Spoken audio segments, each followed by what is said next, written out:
చిన్న గ్రామంలోని పాడుబడ్డ ఇల్లు. జాన్ మిల్లర్ అనే తండ్రి తీవ్రమైన ఊపిరితిత్తుల ఇన్ఫెక్షన్తో బాధపడుతున్నాడు. అతని పని ఆగిపోవడంతో కుటుంబానికి ఆదాయం నిలిచిపోయింది. అతని భార్య మేరీ చిన్న చిన్న పనులు చేసుకుంటూ పిల్లలైన ఎమ్మా, నోహాను పోషించడానికి కష్టపడుతుంది. కాని చిన్నారి నోహా హృదయ సంబంధిత సమస్యతో బాధపడుతున్నాడు. డాక్టర్లు ఆపరేషన్ అవసరమని చెప్పారు, కానీ వారికి డబ్బు లేదు.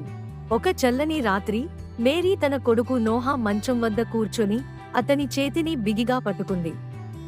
ఆమె కన్నీరు పెడుతూ దేవుడిని వేడుకుంటుంది. ప్రభువా, మేము పూర్తిగా ఆశను కోల్పోయాము. మా కుటుంబాన్ని రక్షించు.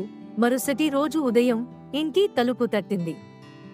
మేరీ తలుపు తెరిచినప్పుడు ఓ ముసలి వ్యక్తి అక్కడ నిలబడి చిరునవ్వుతో ఆమె వైపు చూడటం ఆమె గమనించింది. దేవుడు నన్ను ఇక్కడికి పంపాడు అని ఆయన చెప్పాడు.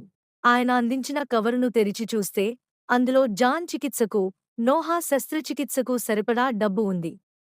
కొన్ని వారాల్లోనే జాన్ పూర్తిగా కోలుకున్నాడు. నోహా ఆపరేషన్ విజయవంతంగా ముగిసింది.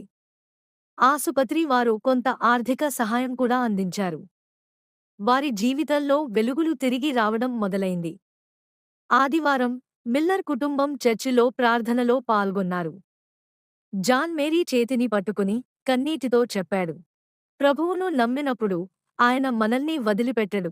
మేరీ గుండె నిండుగా ఊపిరి పీల్చుకుంటూ దేవునికి కృతజ్ఞతలు చెప్పింది. ఆయన ప్రేమ ఎప్పుడూ మన వెంట ఉంటుంది.